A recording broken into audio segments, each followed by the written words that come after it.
Good evening, friends. Welcome to India Power Talk. India Power Talk is a knowledge sharing initiative. We invite international thought leaders and domain experts to share their insights, experiences, and strategies related to business and the economy. The result is an easily accessible digital source of knowledge that benefits not only Indian entrepreneurs and policymakers, but also international businesses, investors, and strategic partners who have invested in or intend to invest in India. Our speakers include entrepreneurs, economists, professors, investment bankers, inventors, scientists, lawyers, chartered accountants, and other senior professionals with experience in diverse sectors. Our topic today is a global, but with a special relevance to India's future, social entrepreneurship, and new human-centered global economy.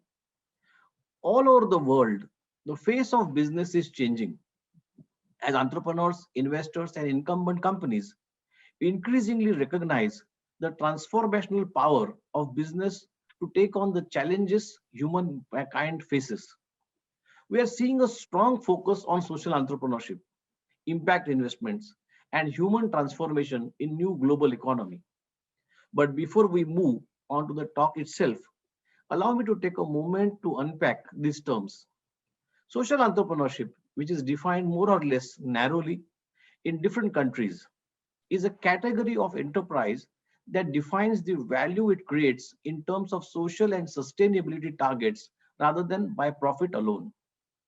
Similarly, impact investment is investment in projects and enterprises that seeks to make a difference in the world. For example, in alignment with the UN Sustainable Development Goals. And lastly, when we speak of human transformation in new global economy, we are referring to the fact that our globalized and interconnected world is transforming the way people live and work with great potential for positive change and financial inclusion.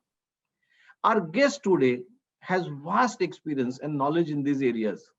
It's our privilege to welcome Dr. Ingrid Vasiliu-Feltes, the founder and CEO of the Science, Entrepreneurship and Investment Institute, as well as co-founder, chairwoman, and vice president of Innovation for Pharma Trade Network. She is also senior senator of the World Business Angel Investment Forum, where she is a faculty member of the WBAF Business School Division of Entrepreneurship and is currently serving as a country director for the USA. Throughout her career, Dr. Ingrid has held several leadership positions and is a member of numerous prestigious professional organizations. She holds several certifications such as Bioethics from Harvard, Artificial Intelligence, Business Innovation, Business Strategy, Blockchain Technology from MIT Sloan, Finance and Negotiations from Harvard Law School, Innovation and Entrepreneurship from Stanford Graduate School of Business. Dr. Ingrid has received many awards and honors for her work over the years. Recently, the World Business Angel Investment Forum recognized her with the World Excellence Award for Social Entrepreneurship. Welcome, Dr. Ingrid. It's truly a great honor and pleasure to have you on India Power Talk. Thank you for inviting me. It's a great honor to be a participant. I know you've had numerous illustrious participants so far, so I was greatly honored to hear that you wanted me to join you and share some of my thoughts. Thank you, thanks, Dr. Ingrid. I must really sincerely thank you so much for taking time to join me on a rather short notice. So may I request you to begin by talking about your background and how originally you became involved in such world-changing work? Thank you. Yes, I have a more unusual career pathway. I started the first 20 years in healthcare and life sciences. I was first a clinician, then a researcher. Then I realized that it's important to understand all aspects of business. And after finishing my executive MBA, had the opportunity to get involved in healthcare administration, which I've continued over the last decade.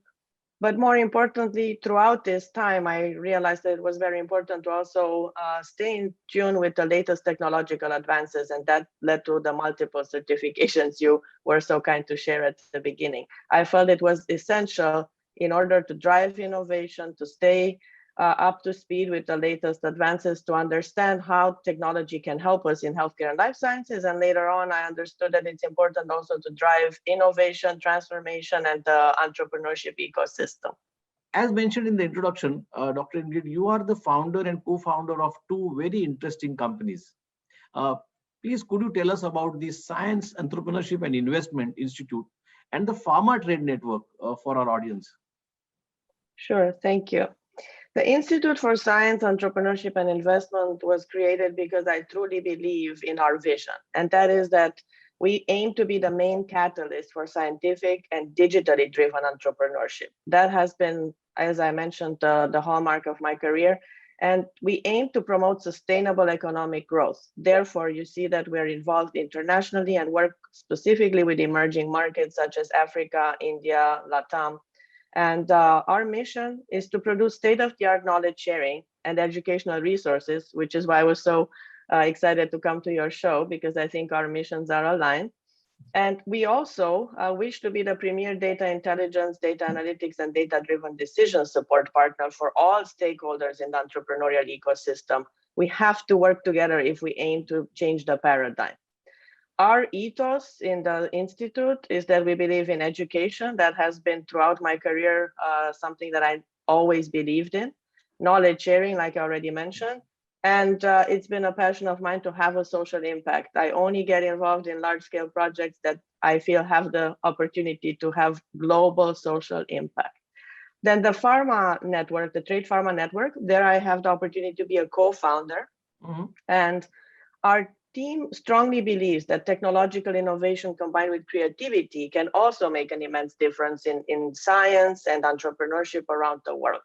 And we aim to create a trustworthy and innovative cloud and tech-based platform that enables life science industries and specific healthcare partners of all kinds that belong to the life science ecosystem to use technology efficiently and to leverage it in order to create solutions that help us have a better global ecosystem. So this, if I may ask you, this Pharma Trade Network, it encompasses the entire ecosystem of the life sciences and healthcare. Yes, it's heavily focused on pharmaceutical industry, but it allows for all other types of partners that are ancillary to the pharmaceutical industry to participate. That's why we have a global focus, and we use blockchain, AI, IoT, 3D printing. So I invite your audience to look us up because there are tremendous opportunities. We're also socially conscious. We work very closely with a lot of initiatives that are related to the United Nations SDGs. Mm-hmm. So I'm very proud to be part of that organization. Great. I'm sure the current pandemic must be keeping the entire pharma industry and life sciences busy and working all the time, around the clock, I guess. Absolutely. The research and development aspect, the distribution aspect, the tracking of medications and preventing counterfeit drugs, which unfortunately also happens during crisis. Sometimes there are also many elements in society that can cause negative consequences. So we also help with counterfeit drugs, and we also encourage the efforts that are made by regulatory agencies. So that's an important aspect of our work. Great.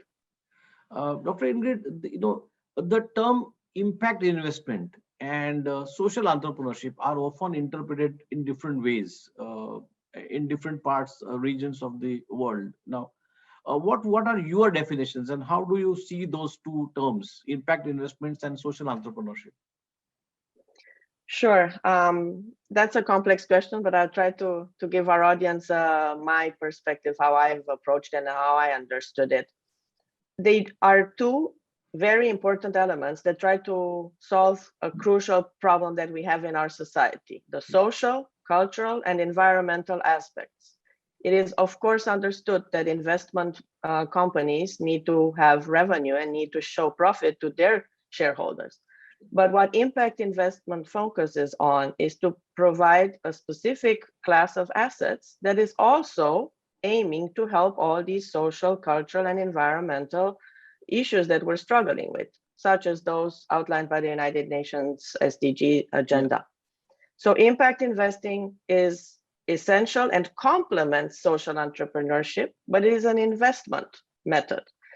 Social entrepreneurship speaks to our efforts to promote entrepreneurs, small businesses that are not for profit or for profit, but create, again, opportunities for us to impact social aspects such as poverty, lack of access to education, lack of access to finance, women empowerment, and all the other crucial elements that are, again, outlined in the United Nations SDG agenda.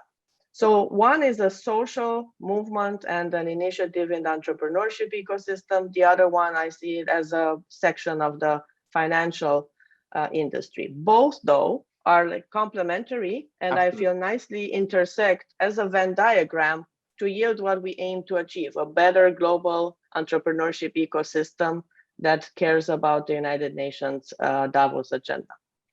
Yes, absolutely. No, I believe at some stage, invisibly, the impact investment and social entrepreneurship do converge. And and fortunately, when we have the Sustainable Development Goals for the United Nations, that acts really as the backbone or the guiding principle for both these activities, I guess. Absolutely. And I do agree with you, they converge quite a lot. And the one aspect that where I feel they converge the most is the human aspect. All along in all these efforts, we're helping humans have a better quality of life, hopefully, and for future generations to have a better quality of life. And I think when you look at all the not-for-profit activities I have engaged in over the last 20 years, people always ask me, why do you do so many things? And I go, well, they fit together. They all are aligned with the Absolutely. agenda that I have in mind, which is social entrepreneurship. Each of the activities can contribute in its small way to achieving these goals. Absolutely. No, but in fact, just on a side note, I would mention here that when we started India Power Talk, the India Power Talk is essentially tries to capture economy, environment, and education. Now there is so much of conversion in amongst all the three topics, and when I invite speakers like you who talk on technology, who talk on investments, and who talk on impact, everything it all is today getting converged to the sustainable development goals of the United Nations. And I'm so glad that in the last 25-30 speakers that I had invited from the international arena, everyone, whether they are working in education, whether they're working in healthcare, technology, they all are converging towards the sustainable goals, and at the end of the day it's creating an impact on human race. Absolutely.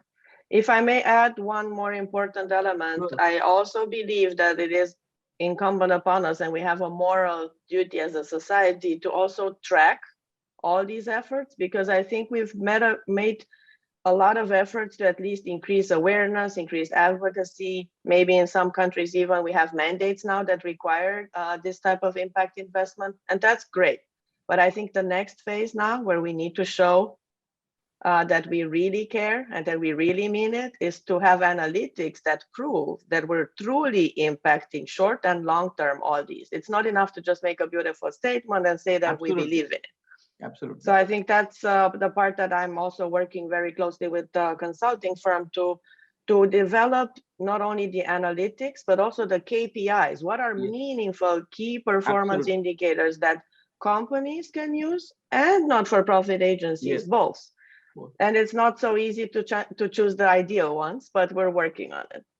No, but again, just to add here, I would think there in India there are KPIs being developed for listed entities and government, and the SEBI, the parallel to Yes. SEC in US. They themselves are promoting these parameters where companies would be rated on their SDGs achievements, or the parameters. Yes. Yes. Unfortunately, for now, it's still only for the giants and the very large scale enterprises where we're coming up with some, but we have still a whole universe of medium and small businesses that will need help as well with that. I guess a time will come when people like when we have many Dr. Ingrids working across the globe. I guess that would also happen. Yes, we're hoping for, and actually technology that we mentioned a little bit so far, such as ledger technology and blockchain technology specifically, can help with some of these efforts, because we can have blockchain as a service that could actually address all these KPIs and can be the bridge and the gateway for all of us to work towards the same efforts. Great, great. Dr. Ingrid, you were recently awarded with the World Excellence Award for Social Entrepreneurship. Could you please tell us about the specific project and that convinced the judges? Sure. Well, that is part of our World Business Angel Investment Forum, and there it was probably I can't speak for those who made the decisions, but I think that the multiple activities that I'm involved in for the World Business Forum led to that award. We are fortunate within the World Business Angel Investment Forum to offer not only the business school, but also a lot of educational and advocacy initiatives that span across the world. We're present in more than 137 countries, which gives us a global reach.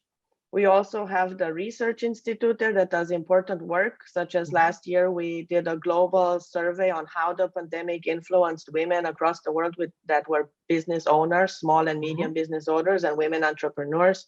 We showed the disproportionate impact that the pandemic had, of course, on everybody, but on women even further and children alike, as well as the various industries where entrepreneurship efforts were hit very hard by the pandemic. That was just one example. Additionally, because I'm the country director, as you so kindly mentioned at the beginning, I am responsible for promoting the entrepreneurship efforts that World Business Angel Investment Forum aims to build for the United States. Our partner here is the Government Blockchain Association, headquartered in Washington, D.C., and I think additionally, besides those that I mentioned, I was also part of several committees that the World Business Angel Investment Forum has, and each of them addresses actually some of the elements we already talked today about. One of our committees where I was very active helps startups all over the world have access to funding, focuses on financial inclusion, also on justice to make sure that we promote equity for all when they try to get involved in building an entrepreneurship ecosystem. Then I was also involved in the ethics committee, and that's another element that I can't emphasize enough. When we talk about technology, when we talk about entrepreneurship, when we talk about promoting education, ethics is essential. And I was fortunate enough to work with our committee in WBAF to develop some very important work there that can help entrepreneurs and companies alike understand how ethics can be weaved into the fabric of entrepreneurship ecosystems. And then I also had the chance to be part of the Science, Technology, and Innovation Committee. So that's, I think, the breadth and the whole spectrum of my activities maybe led to that award, if I had to guess.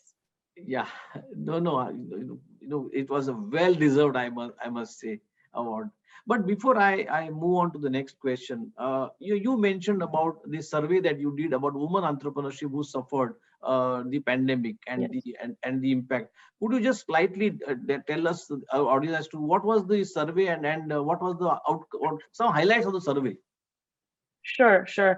And I invite your audience to also check it out on our World Business Angel Forum because it's on our YouTube channel. So you're welcome to see that presentation we did. And we also send a report to the G20 team. So I encourage you to look it up. But the key highlights were, like every other consulting agency that produced reports during and after the pandemic, we were able to confirm that even small, medium businesses and entrepreneurs across the world that are part of angel investment networks were very hardly hit.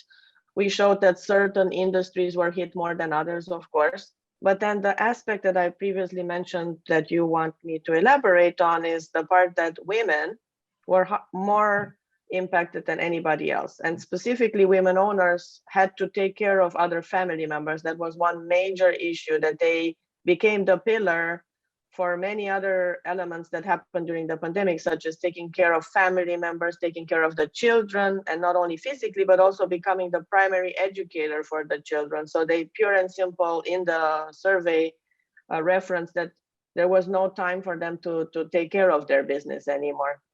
The second part that they referenced that was also a key finding that they felt that access to funding was much more difficult for them than before.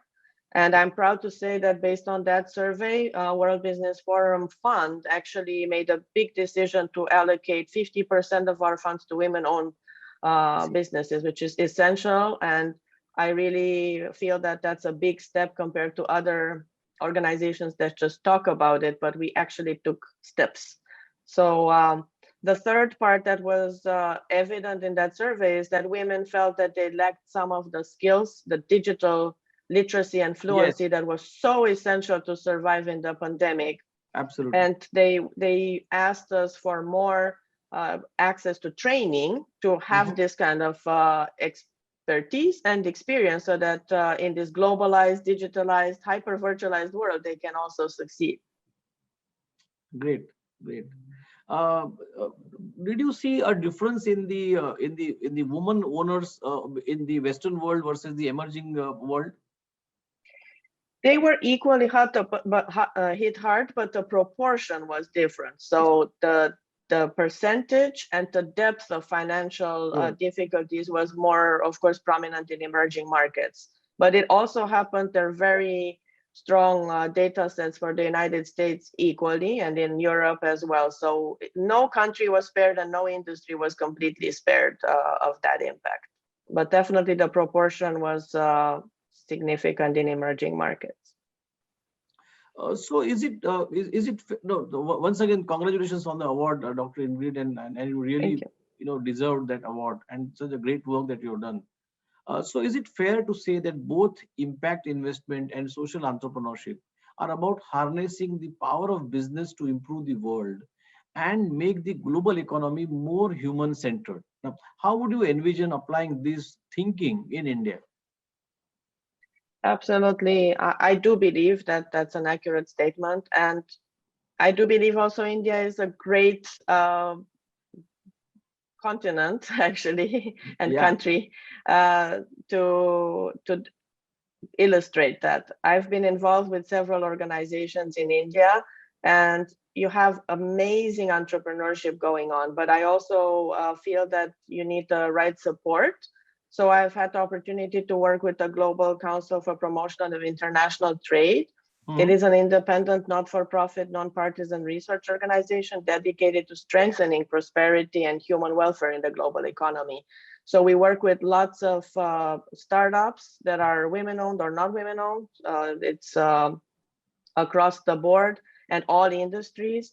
And we help them with not only coaching, training, access to finance, education, making sure that they understand how to interact with other global markets, learn from each other. So peer-based learning is a very important aspect for us.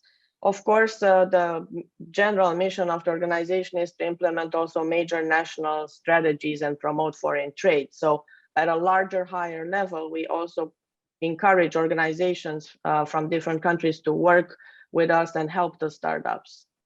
I see. Great. Dr. Ingrid, let me quickly move to now technology. Sure. Part of what your profile says so extraordinarily is that you are involved in technological developments like blockchain, artificial intelligence, as well as healthcare and philanthropic work that you mentioned, for which maybe I would have to invite you again on India Power Talk. But could you tell us how these fields are related and which technologies have the greatest potential for the betterment of humankind?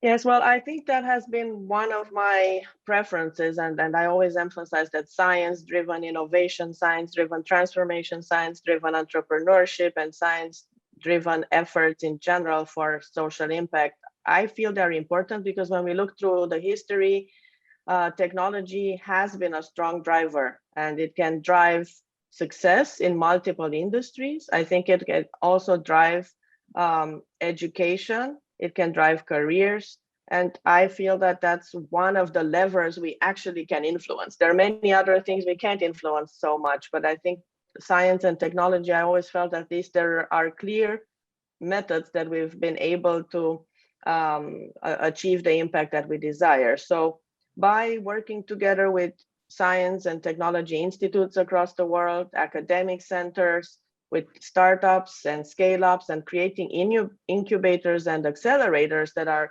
centered around these institutes, I think it's been clearly proven that that's how you build strong entrepreneurship ecosystems and can move the needle in advancing economic growth. So I see science and technology as a catalyst, as a gateway, and I feel it's like at the center of a very large Venn diagram when we look at all the stakeholders that are required to change the paradigm in the global ecosystem. So when you talk of entrepreneurship, and creating ecosystem, working on science and technology and innovation, I can't move beyond, but to ask you this question that India is a young country, and we have a very very large pool of startups who could offer employment to the other large population of India. Now, and every state here and every college, every educational institution is trying to create an ecosystem like incubation centers or for developing entrepreneurship, or trying to give incentives, fiscal incentives, and a lot of other support, so that young generation can really stand on their own, be their own masters of their own, create employment, create growth, and help the economy. Now, could you, from your experience, share some of the quick tips, I would so as to say, on how to make it more robust and successful? I'm talking of these incubation centers or the ecosystem. In your experience, how can we make it more robust and successful? Sure. Great question, by the way. I think that's the question at the crux of what we do in the World Business Angel Investment Forum. I think, of course, creativity is very important, and that gives rise to entrepreneurship. But after the creative force, you also want to make sure you have the type of coaching and the type Yes. of mentorship that can guide you so that you stay successful. Many startups fail at the level of what we call mezzanine level. It's hard to scale. It's hard to sustain. It's easier to just come up with a brilliant idea and find 2 or 3 customers that want to pilot your idea. But then find the funding for long term. Yes. Find the solutions and business models that ensure long-term sustainability and viability of your idea. That's where it gets more complicated. And learning from others that have done that before and successfully is priceless. And I encourage everybody to be humble. I admit at the beginning, it took me a long time to learn. I thought that I can do everything and equally well. And I learned little by little that it's important to have the right coach, the right mentor, the right access to education, but not education only in the larger sense, but specifically financial instruments, business models. Also understanding what options do you have when you need to pivot. And during the pandemic, we saw the importance of being globally prepared, right? Yes. The companies that were quick, agile, had multidisciplinary teams, were able to adjust very quick and be successful even during pandemic times. Others that did not have those kind of backgrounds had a very hard time, right? So again, I would emphasize that creativity, of course, is the driving force in entrepreneurship. No one is going to deny that. But then surrounding yourself and accessing the type of organizations that can give you the global support you need, the training and the expertise so that you can pivot, sustain, and be successful across industries and across continents is where I think it's essential. Great, very great piece of advice from a person like you. Let me ask you, Dr. Ingrid, one more aligned question to this. Sure. During the pandemic, I strongly believe, personally, that the pandemic, of course, it's bad because we have seen a lot of deaths around us, but pandemic also has given us an opportunity to reboot the economy, to reboot the environment, and reboot the education system. Now, do you like what we have the United Nations Sustainable Goals? Do you think it makes sense for the global community to come up with a uniform, sort of an uniform educational model, which will really allow the citizens who are now communicating with each other, the next generation, to really grow and prosper and be more creative towards creating employment, or towards really becoming more a happier society? I have to agree with you. And as a matter of fact, just last week, I got another award that was for visionary in education. And that was one of my points. because I do believe, like you, that although the pandemic has left a tremendous economic and social impact, it also acted as a catalyst. Yes. And a turbocharger, so to speak, for redefining, redesigning, recalibrating not only the economy, but also education, like you mentioned, and frankly, the healthcare ecosystem as well.